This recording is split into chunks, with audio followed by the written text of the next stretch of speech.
బషీర్ ఎంత పని చేస్తాడా? సీడీ తెమ్మంటే మర్డర్ చేస్తాడా? ఎలాగో పోలీసుల అనుమానం రవీంద్ర మీదకి మళ్లించాను. ఈ పాటికి రవీంద్రని సెల్లులో పెట్టి. సార్, రవీంద్ర మీరా? అదేంటి సార్ అలా దెయ్యాన్ని చూసినట్టు చూస్తున్నారు? అబే, అలాంటిదేమీ లేదు. పూజకి అలా అయిన దగ్గర నుంచి నాకు కొంచెం కంగారుగా ఉంది. పోలీసులు మీ ఇంటికి రాలేదా? మీరు పంపారుగా, ఎందుకు రారు? నేను పంపానా? ఎందుకు సార్ అంత టెన్షను? అడ్రస్ ఇచ్చింది మీరేగా. ఓ అదే, అవును, అడిగారు, ఇచ్చాను. మీరు అలా ఇవ్వడం నాకు చాలా మంచిదైంది. థ్యాంక్స్.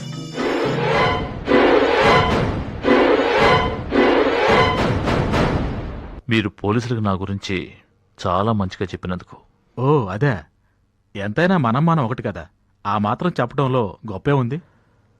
మీరు పోలీసులకు ఏమేం చెప్పారో అంతా నాతో వాళ్ళు చెప్పారు. వాళ్ళతో అలా చెప్పినందుకు మళ్ళీ థ్యాంక్స్. పూజ గర్ల్ ఫ్రెండ్ల గురించి పోలీసులకి ఏమీ చెప్పలేదు.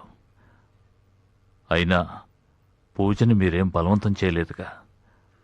అదే ఆశపడింది, అనుభవించింది. చాలా థ్యాంక్స్ రవీంద్ర. అన్నట్టు విజయవాడలో త్వరలో ఒక బ్రాంచ్ ఓపెన్ చేయబోతున్నాను. దానికి మీరే వర్కింగ్ పార్ట్నర్.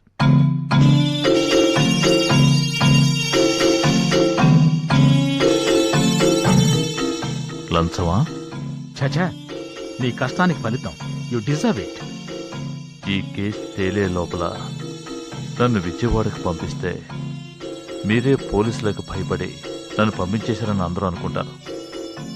బషీర్ని పంపించినట్టు నన్ను కూడా కదూ?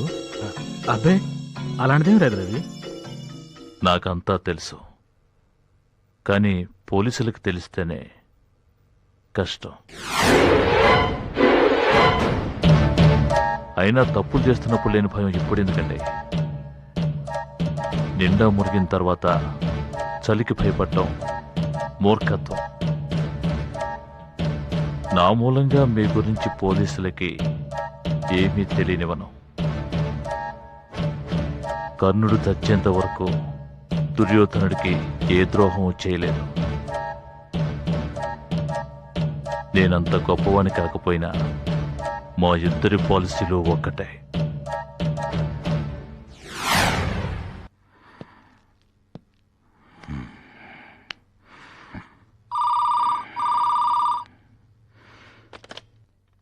హలో, ఏయ్, ఇప్పుడేం ఆర్డర్ ఇస్తాం? అది నా ఇష్టం రా, పెట్టే ఫోను.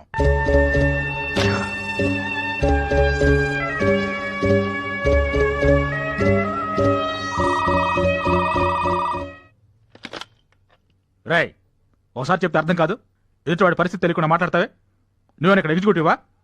సార్, నేను బషీర్ని. రేయ్, నువ్వా? నీకు అసలు బుద్ధి ఉందా? నా కొంప ముంచావు కదరా. ఏమైంది సార్? ఏమైందని నెమ్మదగలుగుతావంటారా ఈడియట్? దాన్ని బెదిరించి డాక్యుమెంట్స్ తెమ్మంటే ఏకంగా హత్య చేసావు కదరా. ఏమిటి సార్ మీరు అనేది? పూజను నేను హత్య చేయడం ఏంటి? అంటే నువ్వు చేయలేదా? లేదు సార్, నేను ఆ ఇంటికి వెళ్లేసరికి అక్కడ ఎవరూ లేరు. డాక్యుమెంట్స్ తీసుకుని వచ్చేస్తానంతే. అయితే మన ప్లాన్ తెలుసుకొని మనల్ని ఇరికించడానికి ఎవరో కావాలని ఈ హత్య చేశారన్నమాట. సరే, ఈ గొడవ సద్దుమణికే దాకా నువ్వు నాకు ఫోన్ కూడా చేయొద్దు. ఫోన్ పెట్టాయి.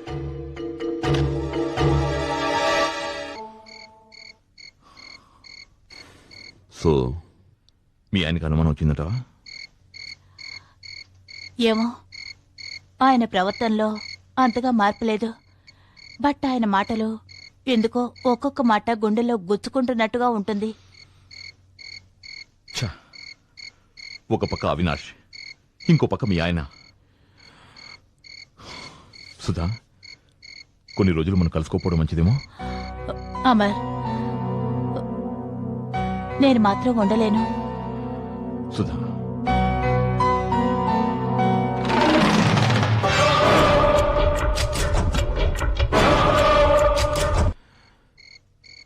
మనం వెంటనే ఒక నిర్ణయానికి రావాలి.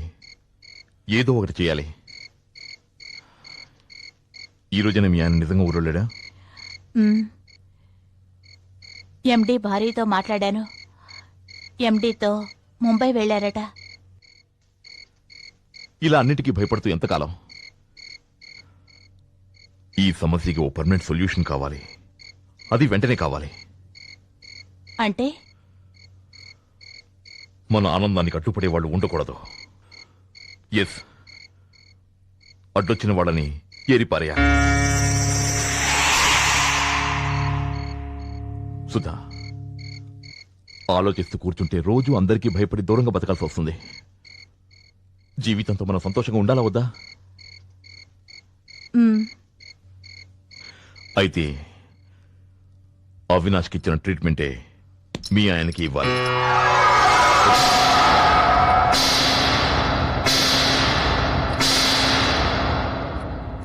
సుధా, మరో దారి లేదు. Please come on. ఇప్పుడు నిజంగా నువ్వు నా డార్లింగ్ అనిపించుకున్నావు.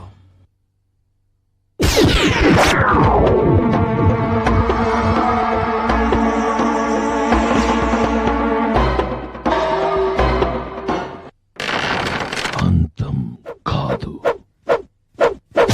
ఆరంభం.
If you enjoyed this video, kindly like, share, comment, and for further our interesting videos, subscribe our channel below.